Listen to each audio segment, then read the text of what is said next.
if we're just about ready to get started, I will welcome both the students and the community members to another evening of the Sustainability Lecture Series here at the University of Montana. I'm Vicki Watson with the Environmental Studies program. Again, Environmental Studies and the Sustainable Business Council are co-sponsoring this lecture series, which is focused on the idea of will work for sustainability, creating green jobs while also pursuing sustainable development or using sustainable development to create green jobs.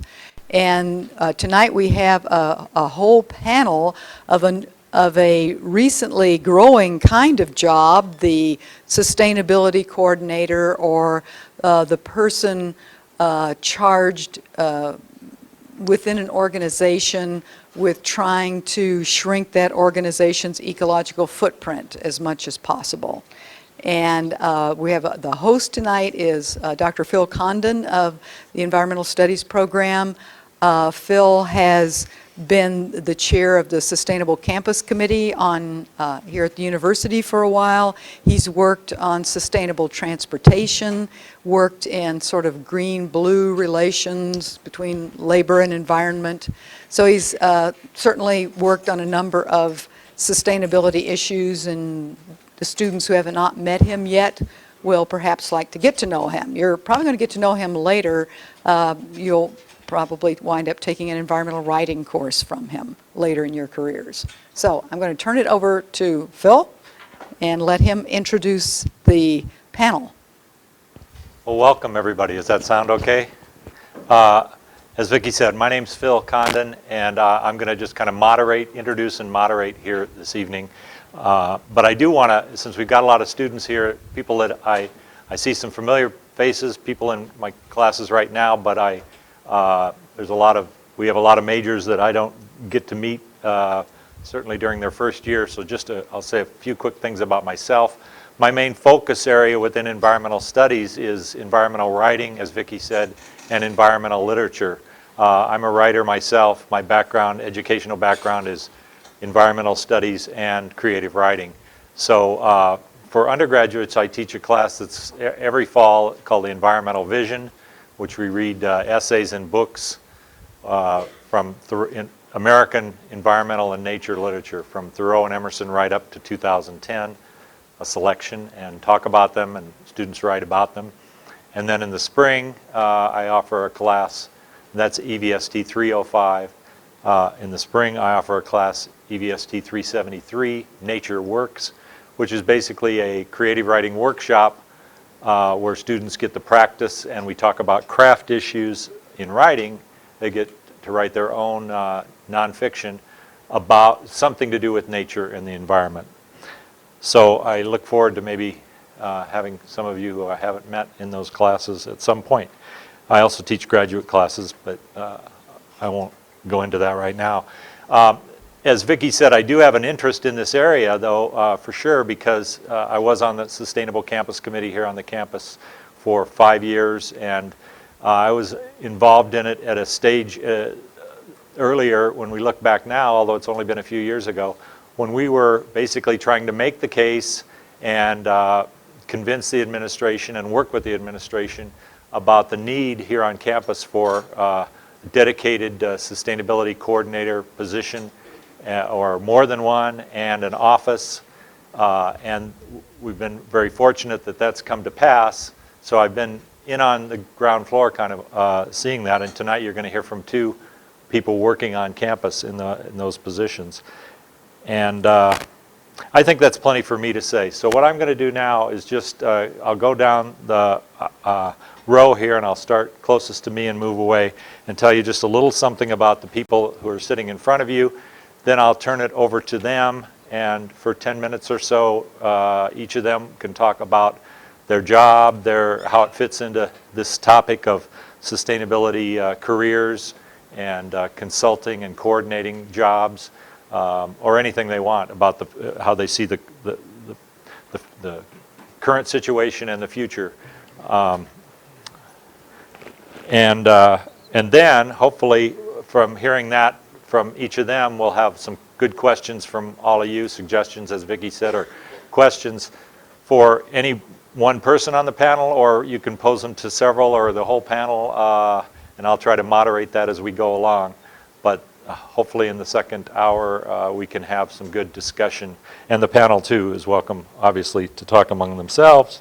And I should just make one program note. We were going to have 7 people here, but Chase Jones from the City of Missoula Office in Planning and Grants, his wife is past 9 months pregnant, and it's at the any moment stage, and so he just couldn't make it tonight. So, but we do have an amazing panel of people. So I don't have these in the right order, but I will start right here next to me. And then when I get to you, maybe if you all would repeat your name, because people probably won't remember. But this is Jennifer Hill Hart. She is the current ASUM, Associated Students at the University of Montana, Sustainability Coordinator for this academic year, 2010-11. She's from Indiana, and she'll graduate next May with a joint law degree and environmental studies master's degree. Next to Jennifer, we have Beth Schenk. Beth is an RN and is a facilitator planner at St. Patrick's Hospital here in Missoula, and her roles there include sustainability coordinator and other areas. She's worked on sustainability more directly for the last 4 years, and her focus areas are waste management, energy tracking, toxin reduction, and staff education and engagement. So that's Beth. Next to Beth, we have Diana Manetta. Diana is the sustainability coordinator for Lewis and Clark County and the city of Helena. So she's come over the pass to be with us tonight, over the divide. She is also executive director of the nonprofit Montana Renewable Energy Association. Before moving to Montana, Diana worked on climate change and transportation policy at the California Energy Commission, that state's agency that's responsible for energy policy and planning. She has a master's degree in energy and resources from the University of California at Berkeley. Next to Diana is Sherry Peacock, and Sherry is now serving as the Sustainability Coordinator and Director of the Office of Sustainability here at the University of Montana, Missoula.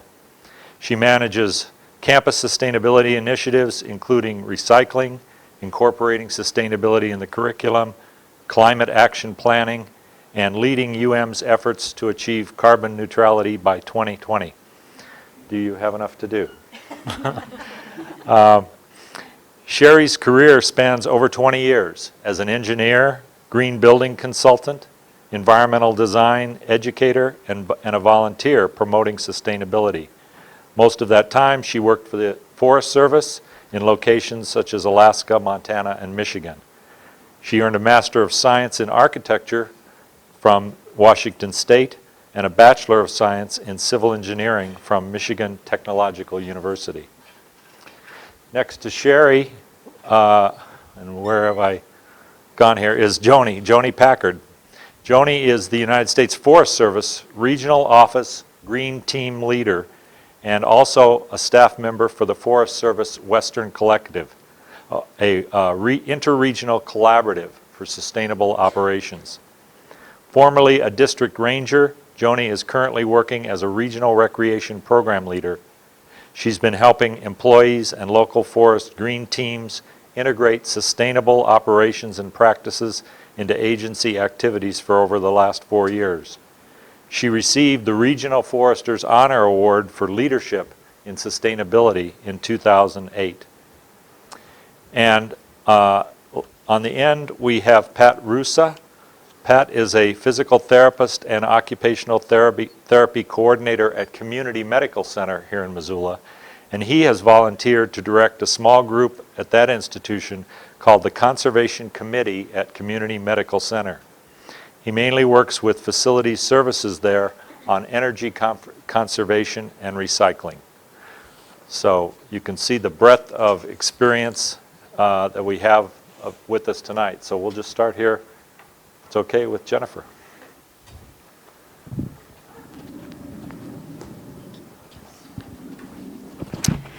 Hi, thank you all for coming. My name is Jennifer Hillhart, and I'm the ASUM Sustainability Coordinator. So essentially what that means is I'm your liaison for sustainability issues on campus.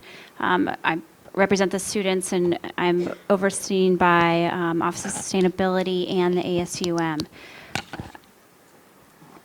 I guess I could just start by telling you a couple of things that we have going on right now within my office. And keep in mind there are plenty of opportunities to get involved if you guys are interested in any of these issues. I'm actually going to be passing around a volunteer sheet in a minute. But one of the main things that we're starting this year is an eco-rep program. And what that is, it's kind of like there are 3 people who are starting this pilot program, and they're essentially green ambassadors for the dorms. So we're doing a lot of events trying to promote sustainability and talk about what sort of sustainability initiatives are going on campus and do outreach to the residents there.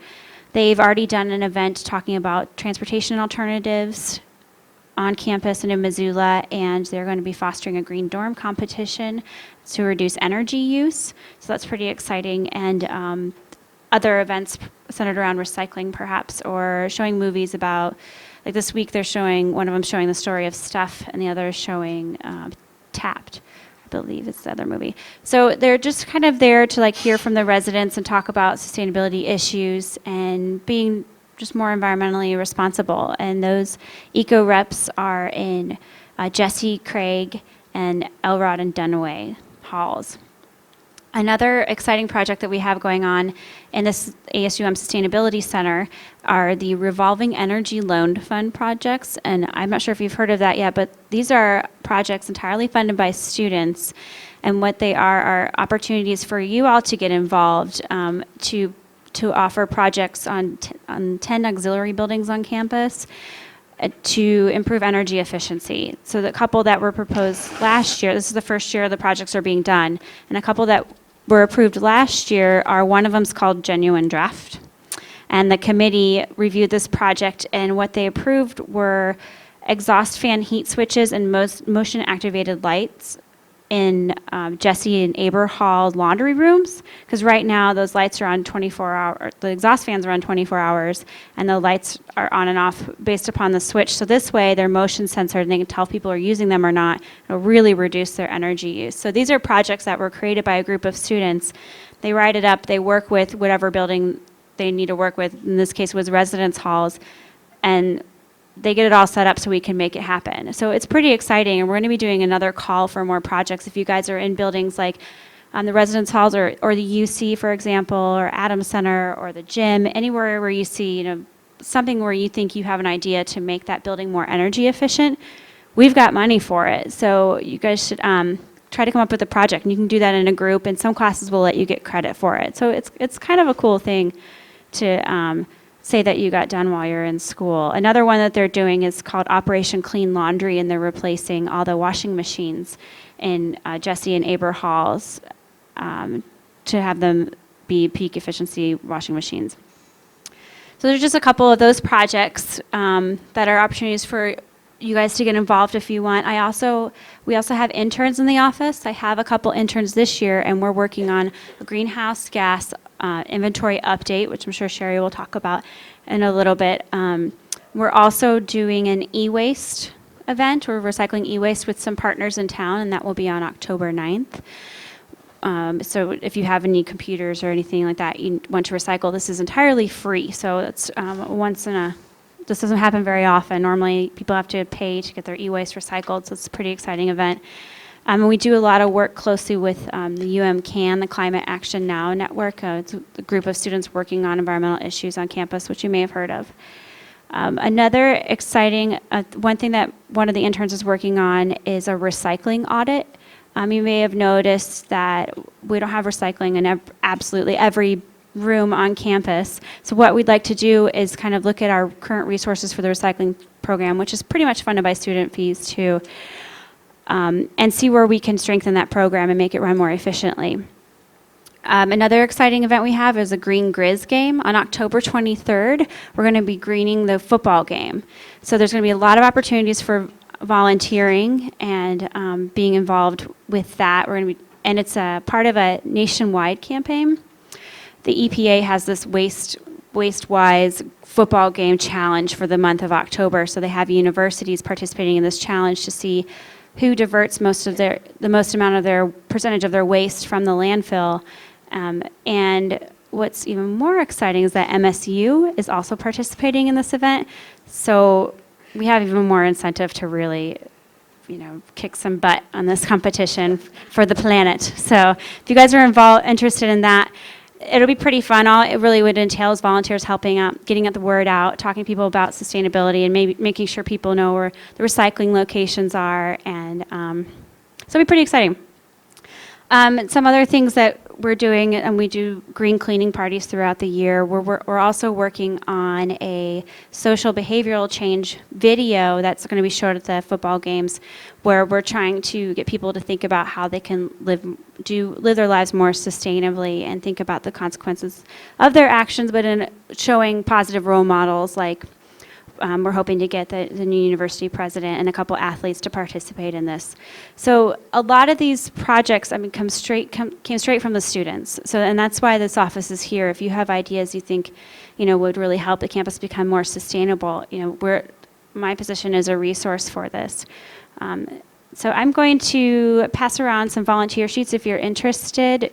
Just in general, please fill it out. And what I do is just let you know when we have stuff going on where we need volunteers. And just let me know if you'd be interested in doing that. And I'm right in the ASUM offices. You're more than welcome to come talk to me anytime. My email, if you're interested in it, is asum.sustain@mso.umt.edu. So feel free to come by or email me if you have any questions.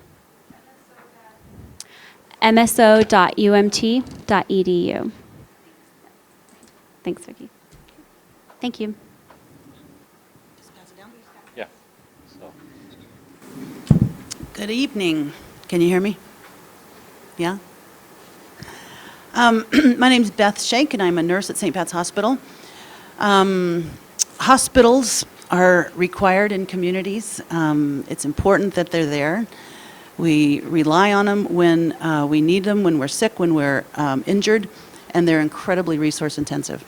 So did you know that healthcare as a sector is the second highest user of energy in the nation?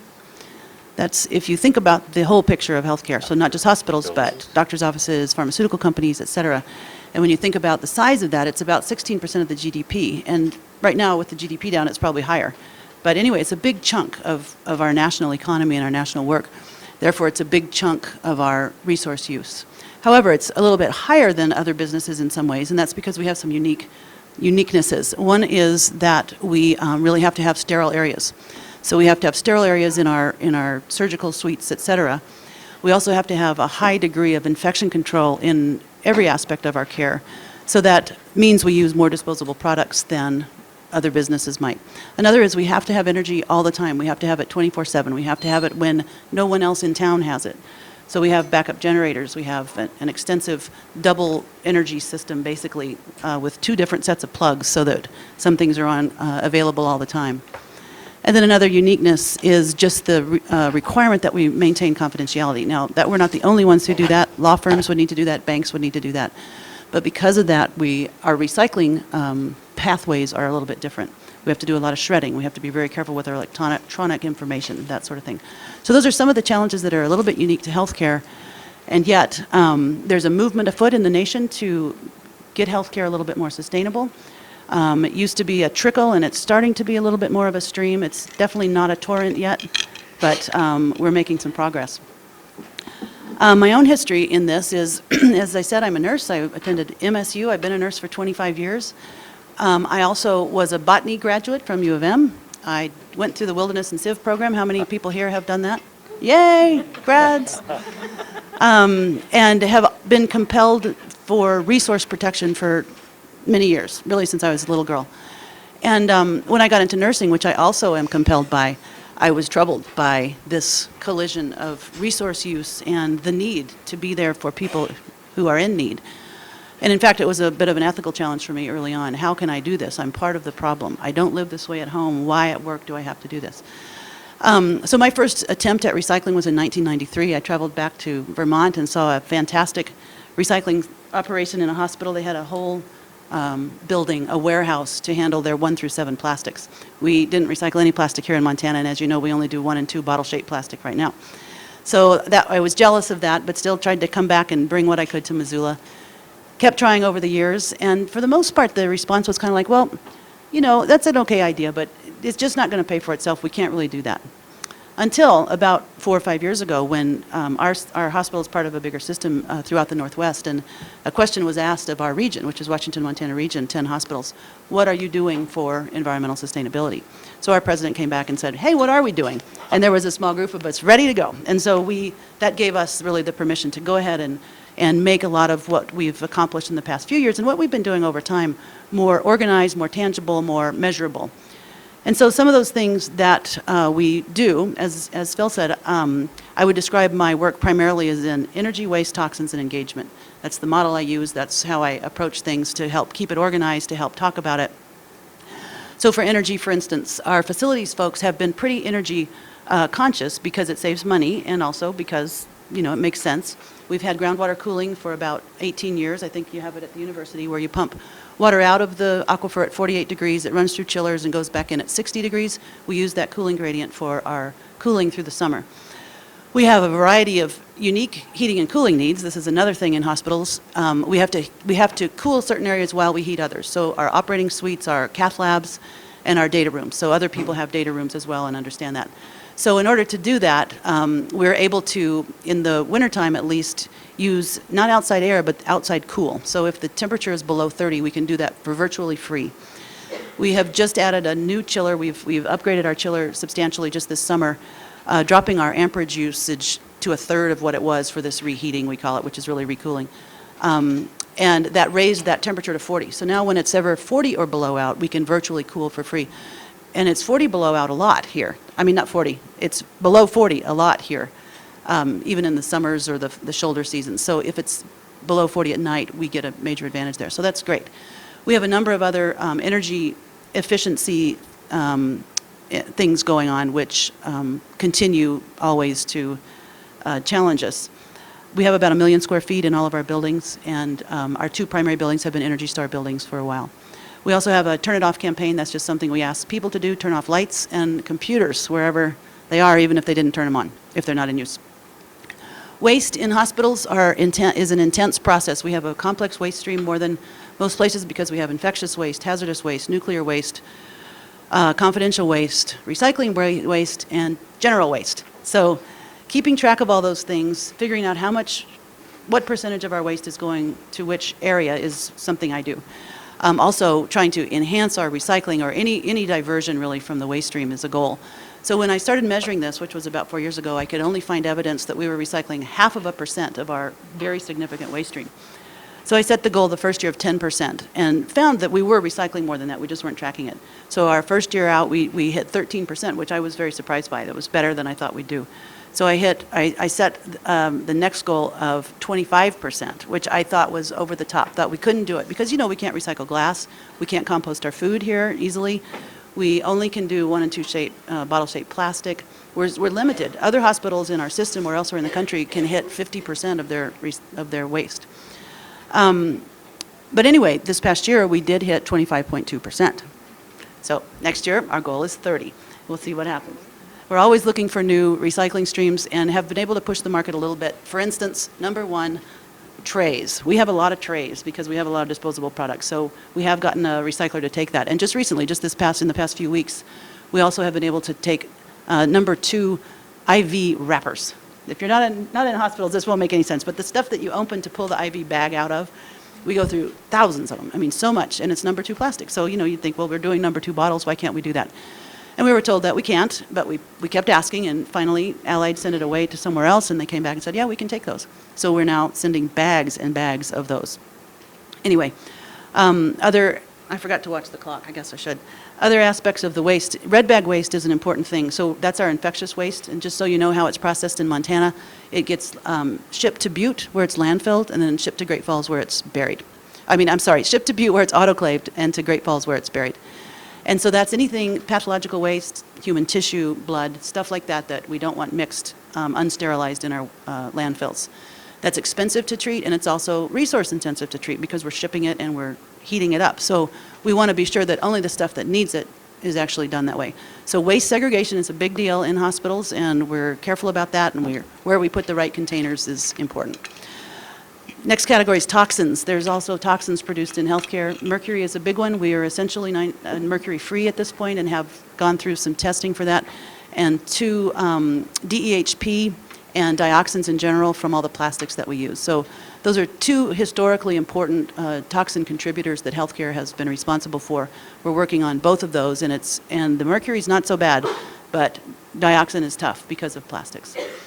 Engagement in general is how to get everybody involved. So at St. Pat's we have 1,600 employees. That's a tenth of what you all have, or I don't know what it is. You have 15,000 students, so it's far less than the university. But we're still a pretty big employer in town. And it's very interesting to just work with people in different ways who would see these things differently. But the point I always try and make is that whatever we contribute to environmental degradation then comes around and contributes to declining health. And so that's where it meets home for us, and that's an important aspect. I think I probably hit 10 minutes. Thank you. You're fine.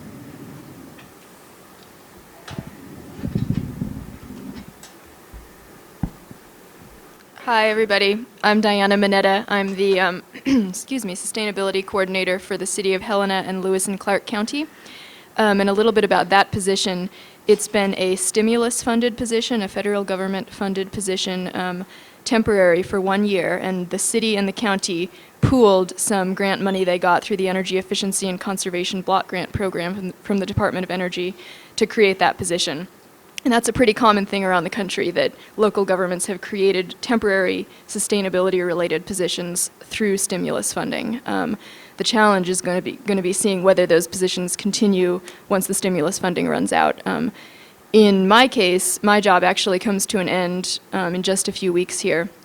Although the good news is the county has obtained some other grant funding that they're using to hire a very similar position. And if anybody's looking for a job right now, that position is actually currently being advertised. It's on the Lewis and Clark County website, or if you're interested, you can certainly come talk to me after the panel tonight. And I'd be happy to give you more information about that. So keep that in mind. We're hoping for some really good candidates for that position. But a little bit more about my position. Like I said, my title is Sustainability Coordinator. And part of what I do is grants. So I'm funded through a grant, and part of my responsibility is to manage the Energy Efficiency and Conservation Block Grant Program for the city and county, which is being used in addition to pay me. It's being used for energy efficiency upgrades to the city-county administration building. I also write grants and manage those. So we've gotten recycling grants for some small communities in Lewis and Clark County to allow them to recycle plastics for the first time. So that's pretty exciting. We got plastics balers for those communities so they can compact the plastic, and then it's feasible to transport that for recycling. We got some additional energy efficiency grants for the city and the county. Cool thing, it's a water source heat pump for the water treatment plant for the city of Helena. So they use that rather than having to, right now they have electric heating and cooling systems there at the water treatment plant for all of their offices and their facilities, which is very inefficient, and this way they can actually use the heat of the water itself, that big thermal sink of the water that's being treated to heat and cool. So that's a pretty exciting project. We also got an energy efficiency grant for the county shop for a more efficient heating system there. So those are a few of the grants I've been working on. A really fun thing that I've been doing in this job also is I started a green team of county employees. So this is a group of people from all different county departments who volunteered for this, who are really interested in conservation and sustainability issues, and have a lot of great ideas to contribute. So we've just been meeting for a few months, but we've done some pretty cool things. We got the county to adopt an environmentally preferable purchasing policy, saying that the county will buy recycled products, buy food that's local and organic when possible, will buy energy efficient products. It's all very general at this point, but at least the county commission has said, yes, this is the direction we want to go. So now we're working on more specific guidelines for that. We've done some fun events. We did a bike to work day for county employees. We got some carpool parking spaces identified, set aside in the parking lot for county employees. What else did we do? We got recycling bins for the county administration building, which is pretty cool. They've had paper recycling up until this point, but now for the first time at work, people will be able to recycle their aluminum cans, their plastic, their glass bottles, their cardboard. So it's just a way to model these. I mean, it'll have a big impact within the county government itself, and also it's a way to model for the rest of the community. In Helena, there is, a large percentage of people that are interested in this kind of thing, and when the local government is not at all taking any of these issues into account, I think it's a pretty bad model for the rest of the community. So we're glad that we're being able to make some of those changes. As far as energy conservation goes, we're planning an energy contest among county buildings. So people that work in different county buildings will compete to see how much they can reduce their energy consumption from the previous year. And actually, they did this in the city, in Gallatin County, I think it was, a couple of years ago, and they actually they reduced county energy use by 20%, which is huge. It's tens of thousands of dollars of savings, taxpayer money. So we're hoping that we can repeat that success in Lewis and Clark County also. And then we also work on educating county employees about these things. We put out a newsletter to county employees on making sure they're aware of recycling opportunities in the county and how they can conserve energy at work and at home, and alternative commute methods, that kind of thing. Another thing that we have been working on is to try to save more energy in county buildings. Of course, a big challenge there is the upfront cost, especially in this economy.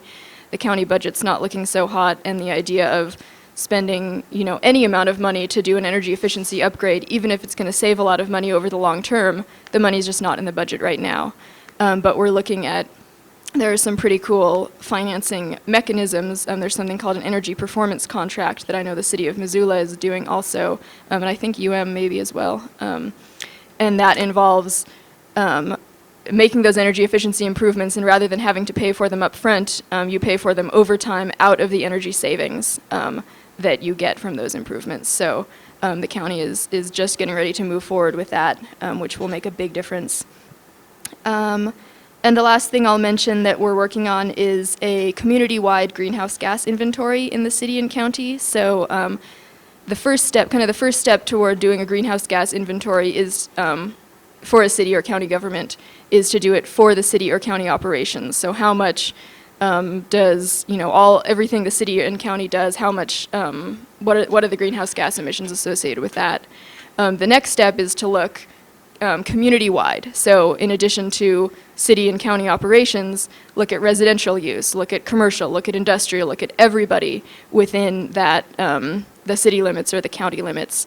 Where are the greenhouse gas emissions coming from as the first step to being able to identify where are your biggest opportunities for reducing those emissions, and to be able to keep track of the reductions when they occur. So we're working on that for Helena and Lewis and Clark County as well. And the last thing I will say, just for people who are interested in going into a career in this kind of field, some of the skills that I think are useful to getting into this. I think like many jobs, writing and communication skills are really important. I think if you're interested in energy conservation and climate change at all, then a basic understanding of energy systems and of the principles of energy conservation are really important. And most of all, passion for this kind of thing. In this kind of work, and in any kind of work, I think you're going to come across a lot of people who aren't sympathetic, who don't understand the point, who don't think any money should be spent on these kinds of initiatives. And I think it's really important to be able to communicate clearly, respectfully, and making clear your passion behind this. You might not change everybody's mind, but at least you can have that dialogue, and then you can go ahead and make the change anyway. I think that's all I've got.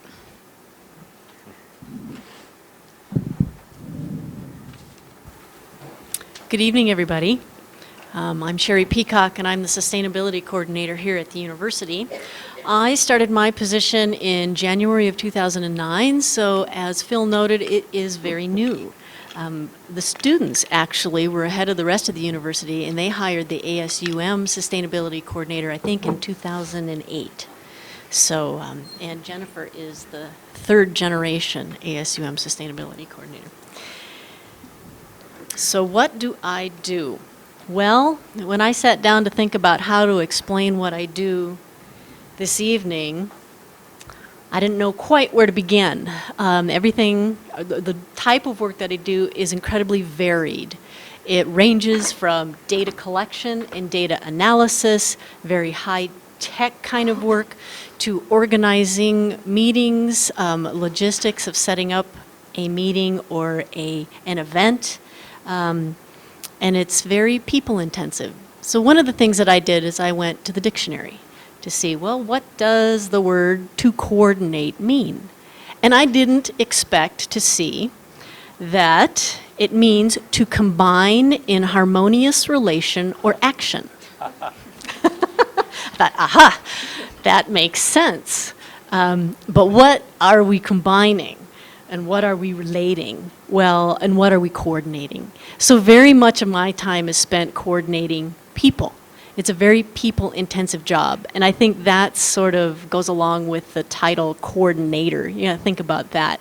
And it's very important, I've found, to move sustainability initiatives forward is to take a lot of people with you. And then it becomes institutionalized, it has a lot more momentum, you don't have to do all the work, and it can just take off. So we spent a lot of time talking with people when we did our climate action plan. Before I got here, the university and the previous ASUM sustainability coordinator had completed the university's greenhouse gas inventory. That was a lot of hard work in data collection, and as you can imagine, we're a big, complex university. Data is held in a lot of different ways in a lot of different places at the university. So you got to figure out who to talk to and then get data that makes sense, such that it is the same across the university, that you can then plug it into a calculator, and the calculator can help you figure out actually what is our carbon footprint. So that work was already done, thank God. And what we did then was to take a look at that greenhouse gas inventory and try to devise a bunch of strategies for reducing our carbon footprint. And we did that through a public involvement process. We had the Sustainable Campus Committee to lead and guide that process. And how many of you know that there is a Sustainable Campus Committee on campus? So just a very few. What that committee is, it's I kind of think of it as the Noah's Ark on campus, because we have 3 representatives from every sector on campus. We have 3 administrators, 3 students, 3 faculty, 3 staff. And that committee helps to give oversight and guidance to sustainability activities on campus. So back to the Climate Action Plan, through the guidance of the Sustainable Campus Committee, we developed a public involvement process that included not just people on campus, but also people within the community. We asked everybody for their ideas. Then we went back into the quiet room and sorted those ideas, developed and analyze them to see which ones would give us the biggest reductions for the least cost. And out came our climate action plan on the other end. Of course, there was a lot more involvement than just that. We also had to pick targets and goals. Students were very involved with that, especially in picking our final goal of carbon neutrality by the year 2020. So in a snapshot, that's a lot of what I've been doing since I got here. But my position is actually much broader than just climate action planning. It has 3 primary areas: promotion of UM sustainability program, program management, consultation and collaboration. Promoting UM sustainability program is a lot of information sharing through the website, through media, talking with students and involving students, responding to national survey responses such as the Princeton Review. You might remember that we've got a pretty good rating from that recently, and we are in the Princeton's Review, if I can spit it out here, Princeton Review's guide to green colleges. There's 286 colleges in this little catalog, and we are one of them. And that information, how they found out about us, is from the surveys that we fill out and send them. So that's one of the things I spend a fair amount of time doing. Program management, I supervise the recycling program on campus. We also have a full-time recycling coordinator. Recycling is funded by students on campus, and we turn around and hire 15 students to actually collect, sort, and transfer the recyclable materials. I mentioned the Climate Action Plan and the university's greenhouse gas inventory. How many of you know that the University of Montana is a signatory of what's called the American College and University President's Climate Commitment? Couple? Well, that's what is driving our greenhouse gas inventory and our climate action planning process. In 2007, President Dennison signed that commitment, basically committing the university to being carbon neutral. We then were to figure out when and how to get there. And the greenhouse gas inventory was step 1, the climate action plan was step 2, and then implementing that plan is step 3, which has many pieces to it. So part of my job is to coordinate with the organization that manages the President's climate commitment. We have reporting responsibilities. And I'm also involved in a national implementation liaison support committee that's giving support to all the other universities, which are close to 700 now, that have signed this commitment. We're in the first tier of universities that have finished a climate action plan. And now we are turning around and giving to support to those 600 other universities in the nation that are following behind us.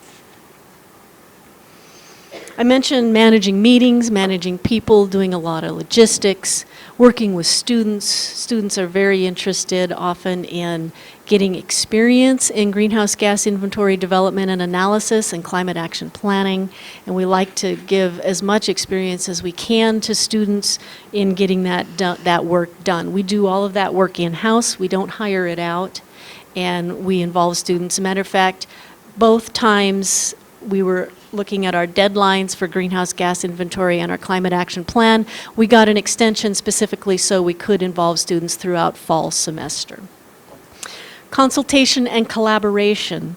As Jennifer, I think, can probably attest to, once people figure out that the university has a sustainability coordinator, you become the go-to person for information, for ideas that people have that they would like to see implemented on campus, and also for sales pitches.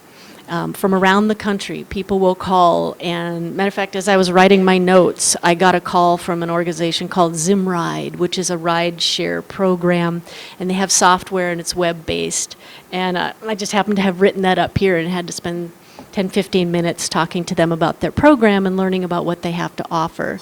That can sometimes get a little overwhelming. I probably get 1 or 2 calls a week, and that can start to take up a fair amount of time. But it's also very interesting to learn what is out there, what is being developed to support universities and to support sustainability efforts in general. So another thing that Vicki had asked us to do was to not just talk about what we did and what we do in our positions, but how we got our credentials, how we got our positions. And Phil already noted my professional experience, but I always think of my credentials as having come from 2 sources: professional experience and education, as well as my personal experience. And so for as long as I can remember, I've been interested in the natural world. And that gradually evolved into trying to understand the connection between humans in the natural environment. And part of that learning, that trying to understand, came from trying to live sustainably. And in my family, we hunt and fish and garden and gather for some of our food. And until very recently, we lived in a passive solar straw bale house that didn't need air conditioning to be cooled. And I learn best by doing. That's just my style. And so it helps tremendously just to be able to have the time to live sustainably. Here's something else that I learned, and you may discover this as well. Having a full-time job actually gets in the way, or can get in the way, of a sustainable, self-sufficient lifestyle. I don't have as much time as I would like to garden, to put up my food, to travel more slowly, perhaps. So that's something to think about, too, is there's kind of a catch-22 there. So it's always been really important for me to feel connected to the natural world and to work with nature to provide my needs and to develop and work on, this is back to the harmony word that I talked about, and that's why I think this job fit me very well. It's because I've always been interested in creating harmony between humans and nature, and coordinating is combining harmonious relation or action. One last thought I'd like to leave you with, and that is whether or not or how you go about pursuing a job in sustainability. I don't think it's necessary to pursue a specific job in sustainability. I think another tact could be to figure out what you are really passionate about, what turns your clock, what you really like to do, and do that in a sustainable way. That is what will help make sustainability mainstream. So that's all that I have.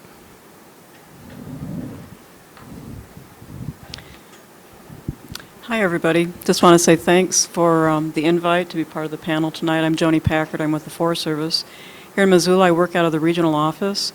And, Vicki did send us a couple questions to focus on, so I'll be kind of doing that and probably trying to work in a couple words of wisdom if possible, too, just things that I've learned along the way. What do I do with the Forest Service? I actually wear a couple different hats, and I think with all federal agencies, I think that's going to be pretty common. We don't have dedicated sustainability positions, but we do have people working sustainability as part of the regular course of duties. I work out of the regional office, and I oversee our recreation program here in the region. I'm the Assistant Developed Recreation Program Manager. I'm also the regional office green team leader, and we've got a group of folks locally that are sustainability champions, so I facilitate and work with the efforts of that team there.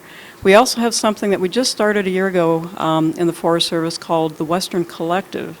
And it's actually a group of champions, sustainability champions, from Alaska to Montana to Arizona, New Mexico. Basically, it's an interregional collaboration, pulling employees together across all disciplines, all experience levels, in promoting sustainability efforts across the West. And that's actually something that's been pretty exciting, where we're able to actually kind of leverage the limited resources and people that we do have to do some pretty cool things regarding sustainability. As a green team leader and also as part of the collective, my main role is facilitating and helping, other folks basically move forward on sustainability. A lot of times we'll run into some bureaucratic hurdles, so my job is to help kind of respond to that and help move through those. Some of the things that we do as green teams, and again, this is a team of people that have accomplished some pretty incredible things regarding sustainability with the Forest Service, is we've actually piloted a utility tracking system for our facilities here in this region. We've got hundreds and hundreds of buildings that are in some pretty remote locations, so we've started a way to kind of get that baseline data just to see what kind of consumption patterns do we have at the local level. We're transitioning our fleet, those big green Forest Service rigs that you see, we're transitioning those to more fuel-efficient vehicles. We've got to have some big rigs, those big fire engines, hauling hose and stuff to fire incidents, we've got to have those, but we've got a lot of hybrids now and a lot of flex fuel vehicles, and we're basically converting our fleet over time. We've piloted something really cool we call a fleet life cycle analysis, where we're looking at the whole life cycle cost of purchasing a vehicle.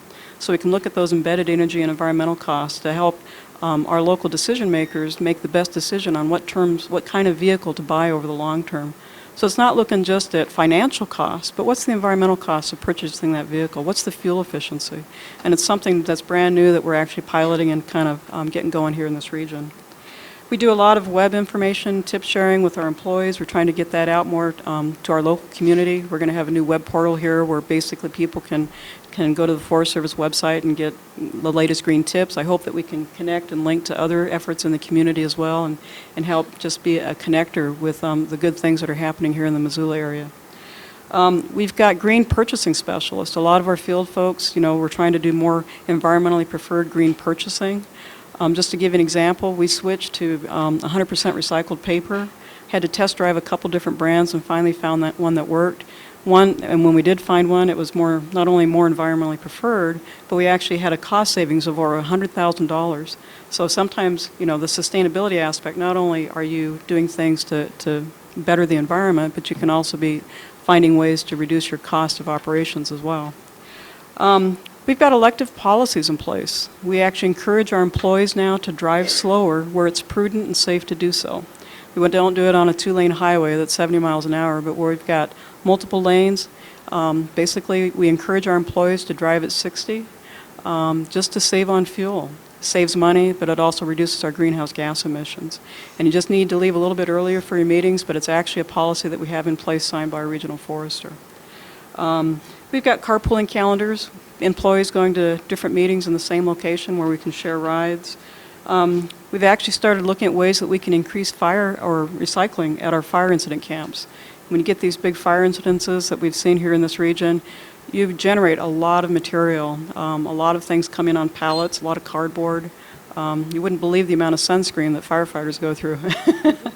But that sunscreen gets wrapped multiple times with cardboard and plastic. So we're actually working directly with manufacturers because of the volume of material that we purchase nationwide. We can say, can we come at a way that's a little bit more efficient here where we're using less resources? And we've got manufacturers that say, yeah, we can save money on this too. So we're working with those folks to kind of on that manufacturing end where they can still produce a very economically sustainable product for themselves, but then we're actually receiving less waste on our end that we have to take care of. And on a lot of fire incidents, a lot of those are in small communities. They don't have the landfill capacity many times to deal with the waste that gets generated with large incidents. We're looking at ways to reduce our waste at fire camps. A lot of food is out there for these firefighters. They need a lot of calories per day, but we also generate a lot of food that goes to waste. So we're looking at ways to reduce that. One of the other cool things that we've been doing with our green teams is we've actually done a greenhouse gas emission inventory in the greater Yellowstone area, where the National Park Service, U.S. Fish and Wildlife Service, and the Forest Service jointly looked at greenhouse gas emissions that were occurring in the greater Yellowstone. And we've actually come up with a climate change action plan to reduce those greenhouse gas emissions that in turn will become a model that will be used by other federal agencies across the country. So that's what these green teams can do, just some pretty amazing things with just the power of some ideas and energy behind them. Another thing that, and I think Sherry mentioned it too, sustainability, it doesn't have to be just a specific job. We've got facilities engineers that have been strong advocates for alternative energy for years, and they've been looking at ways to save energy with retrofitting lighting, more energy efficient systems. We've also got water system engineers, and we put low flow toilets and low flow shower heads in our bunkhouses and facilities, but sometimes some of our biggest water leaks are just these old water system pipes where we can be losing thousands and thousands of gallons a day. And so just in the regular course of folks' normal jobs, they're also being sustainability champions, and maybe not as visible, but some of the work that they're doing is also just as vital and just as important. Why is the Forest Service involved in sustainability? The agency's actually had sustainability as its core mission for over 100 years. It's how the agency really got started. But the focus was on timberlands, watersheds, and that's pretty much been our focus, is actually being sustainability stewards on the land. But what we realized is that we also had the obligation, the opportunity, and the responsibility to apply that sustainability stewardship concept to our operations and activities too. Also, and this is something if you're actually interested in sustainability jobs with the federal sector, all federal agencies are required to basically be reducing their environmental footprint. We've got the Energy, I always have to look down at this, the Energy Policy Act of 2005. Under the Bush administration, he signed Executive Order 13423, and under the Obama administration, we've got Executive Order 13514. All the statutes in these executive orders, bipartisan, regardless of administration, really are pushing the entire federal government to be more green and basically to be moving towards a clean energy economy.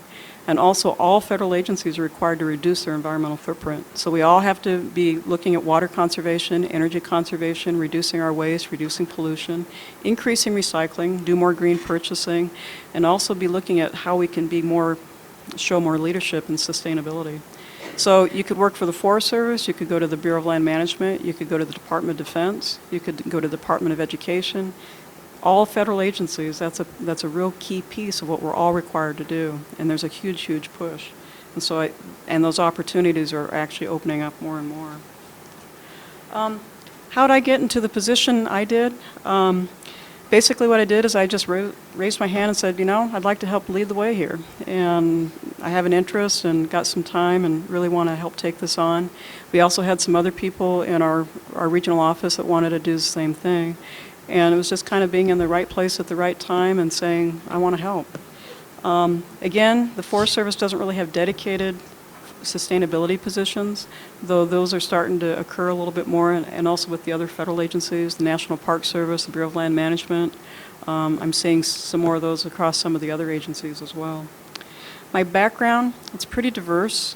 My undergraduate degree is in zoology. I wanted to get into resource management. I didn't know how that would look, but I knew that that was something I really cared about, and I really cared about the land and what was happening on this planet years back. But what I did that was a little different, I wasn't quite sure which way I wanted to go with that. So when I was in school, in addition to my zoology degree, I took a lot of other courses. I took business, I took marketing, I took communications, I took anthropology, took sociology, kind of the human, the people side of it, to mix in with the science side of it. And I think that's been really helpful. The other part of the experience that I have that I think is valuable is I've also worked in the private sector, and I've also worked for a nonprofit. And I've also had my own businesses.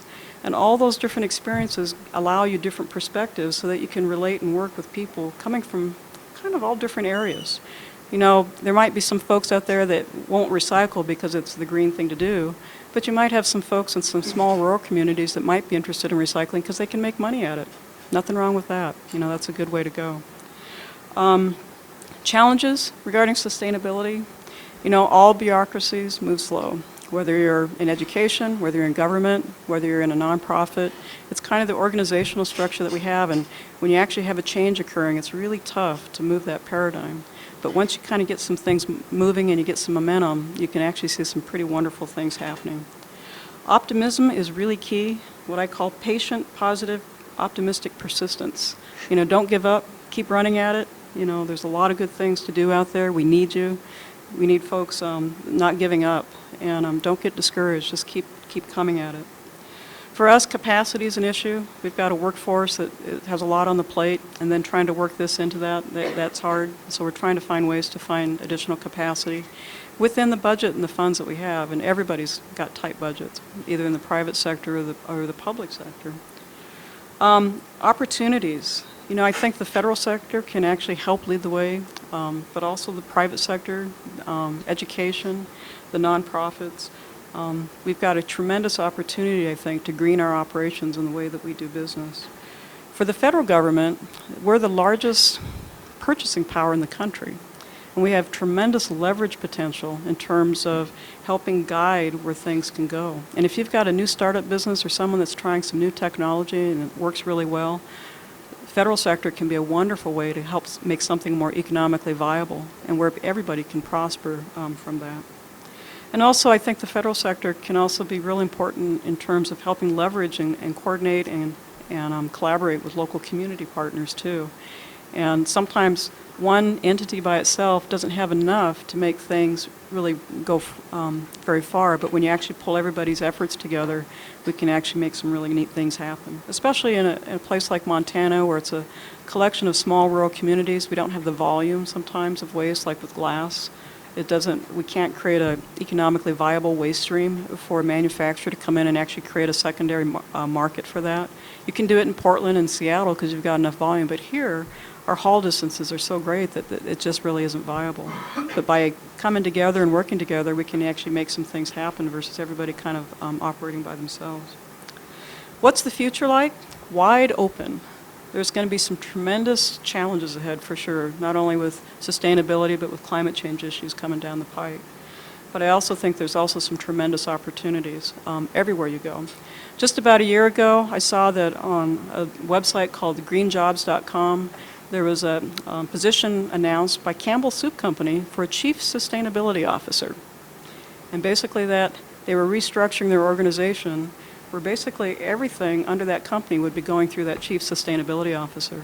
So they were looking at financial sustainability, but they were also looking at community sustainability, and they were also looking at sustainability in terms of people providing supplies to them from the agricultural sector. And it was actually just kind of a new way that they were doing business. There are jobs out there. The city of Palm Springs advertised for a sustainability coordinator, $100,000 a year. That's a lot. So there's jobs out there, there's communities, there's cities, there's entities all over. And I think if this is really something that strikes your fancy, there's a lot of opportunities. And like Sherry said too, you don't have to necessarily be in a job that's sustainability only. You can actually do your job in a sustainable manner no matter what you do, whether you're an engineer, whether you're a teacher, a public affairs officer, a forester, a marine biologist, everything that we do has some aspect of it that ties back to sustainability. And so anything that you choose to do with your careers, you also have the opportunity to work that into it. And then I guess the last question I'd have for you, we're always interested in bringing new folks into the Forest Service. And if there's anything that we can do to help, I guess, make a better environment or something that might be of interest to you folks in the future, definitely we've got folks like me that will be close to retirement here in a few years, and we want to have some good hands to pass the baton to. So I'd be curious to hear what you're interested in, what your challenges are, and what kinds of things in the future you're looking for in terms of career opportunities. Thank you.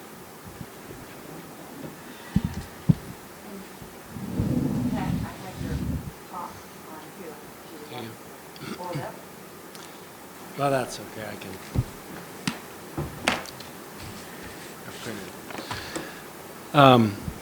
I'm Pat Rusa. I am what I call myself is a conservation, energy and recycling conservation coordinator at Community Medical Center. We have 2 hospitals in this town, Community Hospital and St. Pat's Hospital, and you heard from Beth. And she gave you a lot of stats on what hospitals consume, and we do use 2.5 times the amount of energy that a normal office would use for many of the stated reasons. We have to provide 24-hour care, run an ER, run ICU, and so it's kind of one of those things where it becomes important to hospital administration to save energy because it makes us economically viable if we can conserve energy in a financial way. So I got into this position basically because I was on a committee called the Environmental Awareness Committee, which was just a group of employees who gathered together and said, we should make this organization more efficient. We didn't really have a lot of input from administration. We didn't have a lot of buy-in from administration, so we didn't have a lot of clout. We had no control. We didn't have directors. So when I agreed to lead the group, I invited the vice presidents and directors of all the departments to participate. And for the past couple of years, it's been, I think it's about 1.5 years or 2, it's been a collaboration and sort of getting to know everybody's political views and what their perspectives were on what we should do in the organization. And we decided we'd focus, of course, on what you've heard before: energy conservation, recycling, and education. Education for staff to create a culture of conservation, and recycling, and then, of course, energy conservation. And energy conservation was basically the primary reason why there's support for the group. The recycling is not as important from a larger perspective of dollars, and dollars do get attention. So what I have on my team is I have a facility services director, I have an engineer, supervisor, and a secretary, vice president of operations, vice president of strategic planning, housekeeping manager, which is essential, director of surgical services, director of nutrition services, which is the cafeteria, and some employees with a passion for learning, and I'm trying to get a few more employees, more representation from employees. One of the things that gave us a lot of traction is we conducted a survey of the entire organization, and there's a lot of interest in providing opportunities for employees to become more engaged in energy conservation and recycling projects. So we've expanded our recycling locations. We've also provided information to the organization and what to do with shutting off lights and that kind of thing. Some of our accomplishments so far have been the expansion of those recycling centers, recycling locations, that kind of thing. And basically letting everybody in the organization know and become more aware that they can participate at their level. And at their level is usually, my influence has more been at the director level, and they've feed me information as to what they've been doing. And so some of the examples are how much money they saved by putting in HEPA filters and changing chillers and changing boilers, reducing natural gas consumption. I'm not going to bore you with the numbers, but in surgery we are reprocessing some of the external fixation items and clips and compression sleeves and that kind of thing, which saved $30,000 in 3 months. So it's huge there. And it's all FDA approved cleaning, reprocessing. And then I'm working with IT to determine what to do with computers as far as policy on shutting them down. Some of the challenges we have, time. As this is not my primary job, I'm a volunteer. So having a set aside time to expand the program would be a good thing. A lot of the departments don't have a specific budget for energy conservation projects. Another problem that we have, another challenge, is lack of automation in our structure. So we have hospitals are built for a certain population, and then they're added onto, and then added onto, and added onto, and the environmental control systems don't mesh. Normally they may go with different contractors. So there is quite a challenge in getting the whole structure to become more efficient. So one of our tasks was to tell you what helped prepare us for our jobs, and one is basically passion. That's what got me into it to start with, and that's why I'm still here. Another one is tenacity. There are, as stated before, there are people that are really not interested in any of this, and you need to, have a thick skin and let it roll off your back. Some of the history, growing up as a child, all that, education, travel around the United States and internationally, you get to see what the rest of the world is doing, and come back and kind of do your part. I think having a cooperative spirit has helped, being apolitical, avoiding, I know it's hard to leave politics out of it, but it's important not to, when you have a group of people with different ideas, you can't just, you'll push people away that you need, if you kind of push your values on them. So it's important to balance it, and it doesn't matter how you save energy, whether you do it for to save money or to reduce carbon. It's still saving energy. It's the same end result. Probably the thing that's helped me most in the job is actually just having more of an administrative position as a physical therapy supervisor.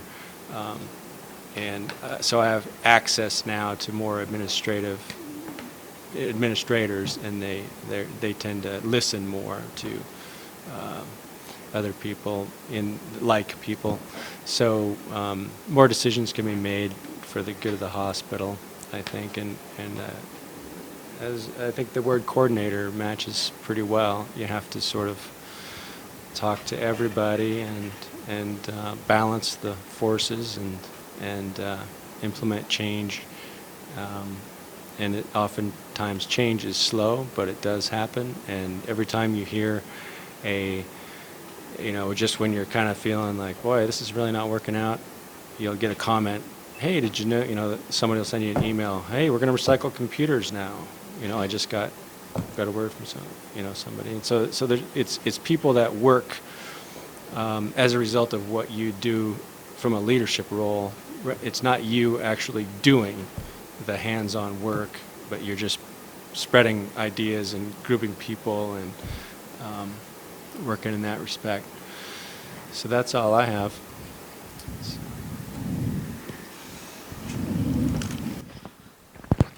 This is still working. Thank you all very much. I had just an idea that just occurred to me, because you've heard a lot here. So how about if everybody just writes down one question or comment? We're not going to have time for all of them, but just take a minute and write down a question or a comment you've heard now, either addressed to one of our panelists or to all of them, and then we'll take a few of those. But so just to recoup, you've got Pat from Community Medical Center. You've got Joni working for the federal government in the Forest Service. You've got Sherry working for the University of Montana, campus-wide coordinating. You've got Diana working for the city of Helena and the county, Lewis and Clark County, where Helena is. You've got Beth working at St. Pat's Hospital. And you've got Jennifer here working for you, working for the Associated Students at the university. So it just occurs to me this is such a breadth of different kinds of institutions and places. And as you've heard, they all were students. They all started out as students taking courses just like you. So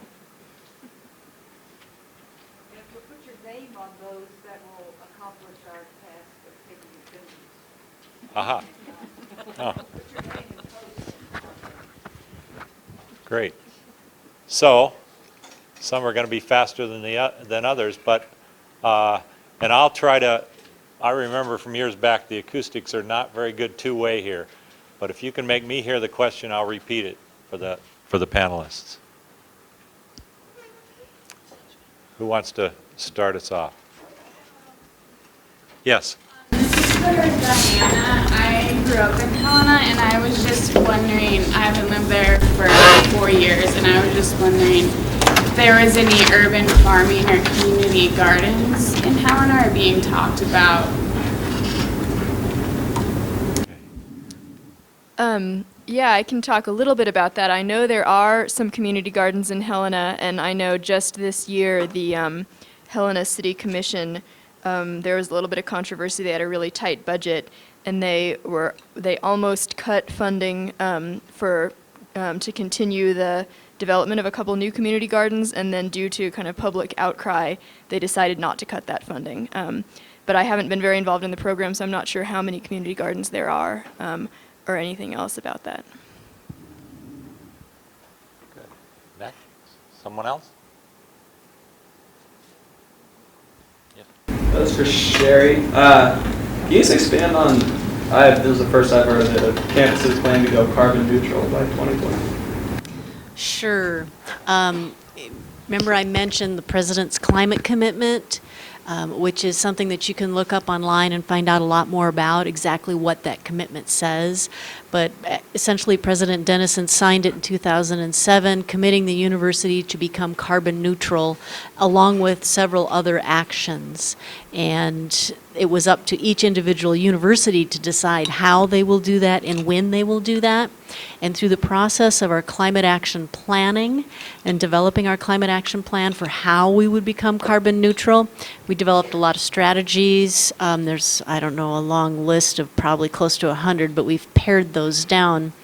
And so we have the list of strategies that we'll do, such as social marketing to encourage behavior change, shutting off the lights, taking short showers if you live in the dorms, using bikes or walking to campus. That's just one little example. But through the planning process, and we did a lot of public involvement where we first asked people for ideas, then we also asked people to give us feedback on our draft plan and to help us come up with what our targets and goals would be. And students very strongly pushed for the date of carbon neutrality by the year 2020. And that was approved by the administration and the president. Does that answer what you're looking for? And you can see that the climate action plan, you can read it online or get it from our Greening website online. I'm gonna put the website up there later. It's on the screen right now, but you can write the address up there. It'll be a busy 10 years, no? Right. We have an interim target of a 10% reduction by the year 2015. So that's also in there. Could you explain the signs we see around campus? Use your power wisely. Sure. That's part of our social marketing campaign. How many saw this ad in the Kaiman today? It's the Fill Baby Fill. Yay! All right, a few. That's a part of our campaign. Over the summer, we developed the slogan, Use Your Power Wisely, and a lot of activities associated with that to encourage behavior change on campus, like I mentioned. And we have ads in the Kaiman. We're doing some activities in the dorms. We're going to have an all-dorm competition in 2 weeks in October, encouraging water and energy conservation. We're also encouraging recycling right, which helps the recycling crew process more materials. What else about that? We had a presence in orientation where we talked to incoming freshmen about energy conservation, what they might bring to campus to help do that, like power strips and compact fluorescent light bulbs if they were to bring a lamp. What else have we got going on? Jennifer, you help me remember. Jennifer's very involved with this too. We did a sustainability fair at Welcome Feast. We got the banners around campus. Yeah, I think you're pretty much covering a lot of it. Okay. I mean, we're doing some stuff with the eco reps too. Right, right. And we're hooking a lot of our activities to the Use Your Power Wisely campaign. We gave door hangers and bookmarks to all incoming freshmen living in the dorms. And on the back of those door hangers is a bunch of tips on what they can do to save energy and to save water and to recycle right.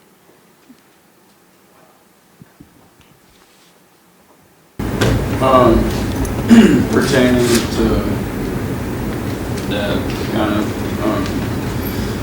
whatever the University of Montana's sustainability forum or whatnot, more specifically involving students, is there any kind of something like this, like once a month or even more than that, more regularly, where students actually meet together and brainstorm ideas and anything like that? And if not, I think it would be a good idea to try to form something like that. So you wanted to start one? Did you just sign yourself up for something you didn't? There are, I mean, you could pretty much, bring whatever ideas you want to my office. If you're thinking of something, like that's kind of what I do, is help students kind of bring their ideas to fruition. There's also the Climate Action Now group, the CAN group, that have their meetings every Monday at the Flat at 5 p.m. I think it's 5 or 6. They have their website. It's up on my website. But those students get together and do all sorts of fun activities, including next week. I'm not sure if you guys have heard of the 10-10-10 event. It's a international 350.org climate awareness day. And we've been working with different organizations in the community, and we're putting on, there's a bunch of groups putting on several events that are sort of workshop days to improve your community and do sustainable things, like they're going to do a weed pull on Mount Sentinel. they're going to plant trees, they're going to do stuff like that. And UMCAN is very involved in that. And it's also that same weekend we're doing our e-waste drive. So that's just one place where it's a student group to get together, but you're more than welcome to use, my office, bring some ideas, and we can make whatever happen that you want to have happen. So if you have ideas for movies, like last year they showed the movie Tapped, which is about how bad the bottled water industry is, stuff like that. We can always put that stuff on. So. Jennifer, can you explain about the revolving One other avenue that you have, if you choose it, the Sustainable Campus Committee meets monthly, and those are open meetings. So you can attend those meetings if you wish. Who's next? I was just wondering if, like, the whole deal of having going paper free, is that really, like, as good as it was intended to be? Because I find more students would be on the computer more, so that would use more energy over the price of, like, just one piece of paper. So ultimately, was it a better idea? Or? I didn't know that we went paper-free. I know there's initiatives around to charge students for making copies, for one thing, and to really do a whole lot more in our with the faculty using electronics. Some faculty have gone paper-free. And with any of our solutions, I would say, there's always trade-offs. So you kind of have to weigh the pros and cons and look at the overall picture. So does anybody have any information specifically to paper-free? I really don't know. Sounds like a research project. I do think he raises a good point, because I'm no expert, but more and more I agree too. I mean, we all know about e-waste and the cradle to grave of our high-tech instruments. I think the jury's still out on what saves and what doesn't. I don't know. I just have an analogous comment, sort of. So there's a metric to compare paper cups to a ceramic cup, and it's 46. So if you use 46 paper cups, when you've used 46 paper cups, you've broken even on the environmental impacts of creating the ceramic cup. So there may be a metric like that for paper use. How much paper, how many minutes on the computer? I don't have the answer, but it'd be a good research question. He's right.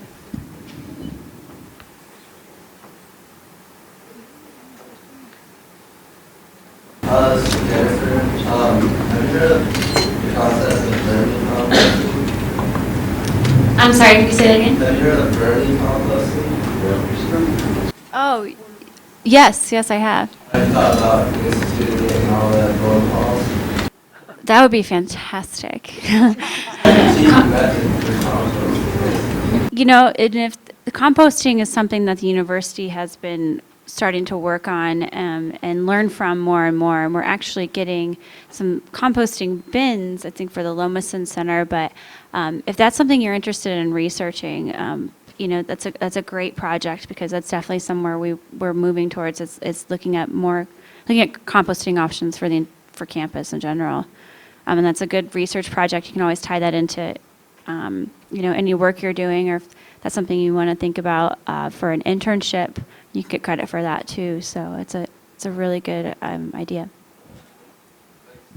You're welcome. I was going to direct this to all of you. Several of you mentioned having contests at various times to reduce energy use, reduce waste. Does anybody have a feel for how long after a contest is over the changed behaviors remain? Or people revert back to what they were doing in a fairly short while?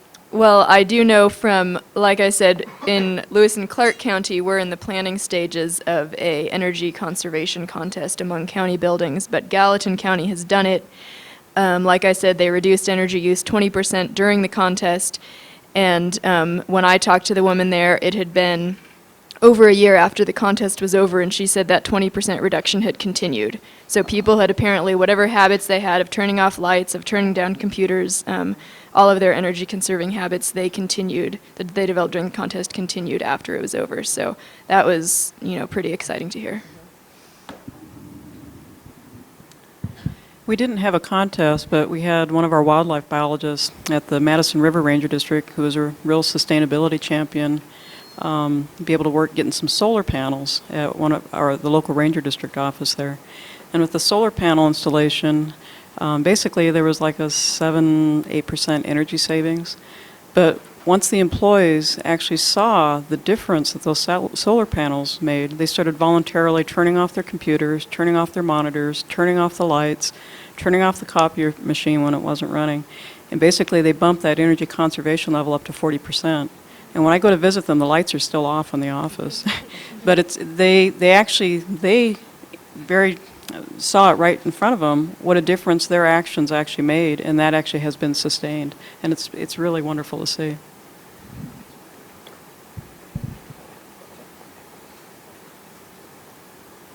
If there's anybody who's too shy to say your questions, you can pass them up to the front and let Phil read some of them. I have a question for Ms. Peacock or Ms. O'Hara.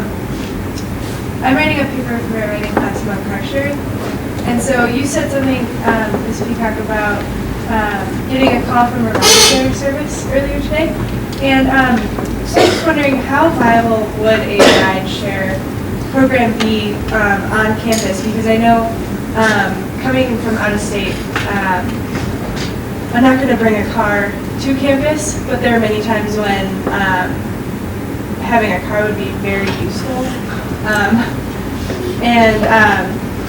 I've been, through my research, I've seen that there's basically 3 different kinds of rideshare programs. There's corporation, a cooperative, or I'm assuming a campus-run program would work too.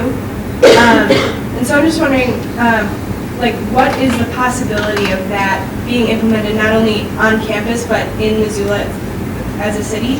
And what emphasis would there be? Would we try to start a cooperative or bring in, Zipcar is one of the biggest in the country, or a campus-run program? Well, couple thoughts. One is that there's ride share and then there's car share. And we had a program called Go Loco, which is on, are you familiar with it at all? It was up and running on the web. You could go there and see who was offering rides and who needed a ride, and it was just a web-based way to connect. And I suggest that you talk to Nancy Wilson. She's in the ASUM Transportation Office. She worked with that program and also knows a lot more about things like this, the transportation, alternative transportation that we have on campus, and has, I'm sure, looked into that. The Zim, what was it, the one that had called me? Zimride, that's also like Go Loco. But then there's the car share programs like Zipcar. And I think one of the things that needs to be done is to take a look at what other campuses have done and how they've made it work. I don't know if they've done it cooperatively or if it's been through a university-sponsored program. I know there's sometimes issues about age. You have to be 18 or 21 to be able to get a car. So that's something to consider. But also the students. There's a lot of student power, student empowerment that could make something happen if enough students got together and supported a program like that. Jennifer, do you have anything to? Yeah, I was just going to say talk to Nancy Wilson. She's a really nice lady. And and look at other campuses. That's what we've done with a lot of the programs we're starting is look at other campuses. But campuses are similar to Montana, kind of rural and not as big, maybe, not private campuses, stuff like that. So a lot of people have done a lot of this work first, so you don't have to repeat it. Nancy will be here in a few weeks speaking in the lecture series. And I wonder if Jody could explain a little bit about the carpooling calendar that you talked about. That sounded kind of interesting. Yeah, basically, we've got a carpool calendar. We have a motor pool. We don't have individual cars assigned to folks at the regional office, but we got a pool of vehicles available. And we have a sign-up sheet, and then when you sign up, when you look to reserve a vehicle, you can see if someone else is actually going to the same location that you're going, and you know the contact number and everything, you can give them a call. So something pretty simple. It's actually a database that we developed here locally, and I don't know if it's transferable to here, but I can sure find out. But it's just a way to facilitate people going maybe to different meetings but the same location and just catching a ride with each other. Is that on like a website, or is it just all like an actual calendar? It's actually it's an internal website, and it's a database that one of our folks actually developed. But it might be something that I can see if we can get to Sherry, because it's working really, really well. Question for Sherry. Are you guys planning on expanding the Eco-Rex program to the other dorms? Because I think it's a really great idea. It just needs to be a little more widespread. I'll go ahead and answer that. Yes, we would love to. We've just started it this year, so we're kind of figuring out, how it works and based upon who is interested. But we're going to be doing, it's just a semester-based program right now, so we're going to be doing another call for next spring. So the more applicants that we get that,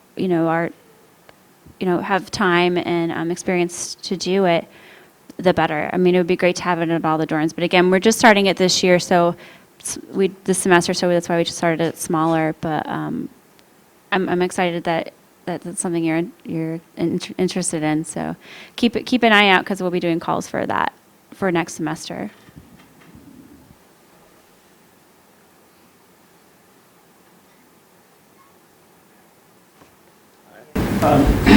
This question is directed at anyone who doesn't think it's rude. Or I'm curious what kind of wage or salary stipend is associated. Just thinking, do want to make a career out of it, and money's not everything, but it is important. Would you guys be willing to share a living wage? Is it just stipends? I know, volunteer or...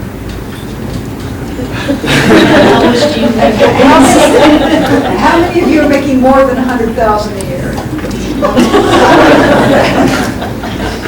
Well, I'm actually trying to create a position for a coordinator, and then I'll either go back to my regular job or do it. But I also had an idea about maybe hiring a graduate student, and I'm trying to find some money for it, basically. So I just have to do a better job of convincing everybody that it's worthwhile, and I need to just crunch the numbers and say that it would pay for itself. So I do get paid as a physical therapist at work, but I don't get paid doing stuff like this. If that position were created, do you have any idea what it would pay? A range, maybe? I have no idea. Okay. It wouldn't be 100,000. No. My We are in job, Montana. at my job, about 15-20% of what I do is tied to sustainability and climate change issues. So couldn't live on that, which is why I'm also the recreation program manager. So in the Forest Service, you're basically kind of doing it in conjunction with other jobs. Some sustainability positions I have seen in the federal government. The BLM, Bureau of Land Management, was actually putting together a position description for a GS9 sustainability coordinator out in Oregon, which is about $45,000 a year, permanent position. I've seen some with the National Park Service that are GS13s, which means you're earning $80,000 to $100,000 plus. And those types of positions are really dealing with high-level policy in really large geographic areas. A lot of our folks dealing with sustainability are like engineers. We've got facilities engineers that are GS11s and GS12s, GS13s, and so they're in the $60,000 to over $100,000 range salary, kind of in that ballpark. And for folks that are into engineering, we actually, in some locations, we don't have enough engineers, so we actually have what we call relocation and hiring bonuses. And so you can actually get a bonus for hard-to-place positions where it might be a remote area, a real small community, but we really have a high need, just like what you do, I think, probably in the medical profession where you're trying to place doctors in real remote rural communities. There's some sort of hiring incentive. But it's kind of a range, and if you actually are interested in sustainability positions with the Forest Service or any federal agency, Department of Defense has a lot of sustainability emphasis. You can go to a website called usajobs.com, and you can actually type in a keyword called sustainability or climate change or whatever interest you might have, and it can actually pull up jobs all over the country. And it also pulls up jobs kind of at the entry level, as well as ones where more advanced degrees might be needed, and also if it's open to anybody who can apply for them. And so that's a really great resource there. And they update it every day. Well, I'll go ahead and divulge. I make just a little under $60,000 a year, and that's probably 30% less than the Forest Service position I had not long before I came to this job. But the reason I came here is I was able to focus specifically on sustainability, and I didn't have all the other engineering work to do as well. So it was very much worth it for me. In local government, the salary is going to vary so much depending on where you are, what size city you're looking at, and what their commitment to sustainability is. So I'm in touch with some sustainability people in, bigger cities, San Francisco, Portland, Seattle, Boston, that have offices of sustainability with lots of staff. And the person that's the director or coordinator of that is going to be making, upwards of 100,000 probably, certainly upwards of 80 maybe, and that's going to be someone who has a lot of experience and is, pretty far along in their career. And then there would be, other staff in that office making lower salaries. In somewhere like Helena specifically, where it's, one person grant-funded position, I'll tell you the position that's advertised right now, and you can see it on the Lewis and Clark County website, is advertised at, I think, just over $20 an hour, which comes out to just over $40,000 a year. I'm a nurse and get paid as a nurse, but I have 4 different jobs at the hospital. And so, and I like to keep it a little bit vague like that so that we aren't exactly sure how much sustainability costs us. I hope that doesn't ever get to St. Fast. Just kidding. But we have two people in their system that are the only 2 that are named sustainability coordinator as their full-time job, and one is in Portland. He makes around $70,000. The other one is in Olympia. He makes about the same, though he's an architect, and he gets half paid by Puget Electricity or their utility.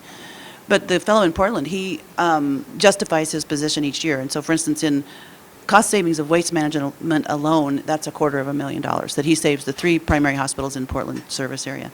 So it's kind of equated that way and justified that way. But it's, it's good work. Well, mine's a student job, but the way my hourly wage is, I guess, how they came across, I think the ASUM has to approve it. Excuse me. So I make $13 an hour, which is pretty amazing. Especially for a student job, but they do require that you're a grad student, so I guess they expect me to be a little more professional because of that. But that is, again, that's a ASUM approved wage, I think, and I think it's just to reflect what they believe the adjusted minimum wage hourly rate would be. So, and I work about 15 to 20 hours a week during the school year. That's the most personal question we're going to take. But others? Everybody has one written down. That's a quick one of Beth and Pat, and that's you no longer incinerate the plastic waste from the hospitals, is that right? So there's no incineration of plastic waste. That's correct. In Missoula, there are still 2 incinerators that I know of in the state. One's down in Hamilton, and one, I think the VA is still. Do you know, in Helena? Don't know. But medical incineration has been a big problem in terms of toxin release, and so in the 90s there were about 4,000 incinerators across the nation. Now there are about 500. So there's been a big push to reduce that. Doesn't solve all the issues, but it's a lot better. It's a better option. than burning the plastics, which releases the dioxin. That's how so much dioxin got in the atmosphere, as well as mercury. It was really through the release on incineration. So if if students have exhausted their curiosity, and so is the people from the community who are here, let's thank our panel.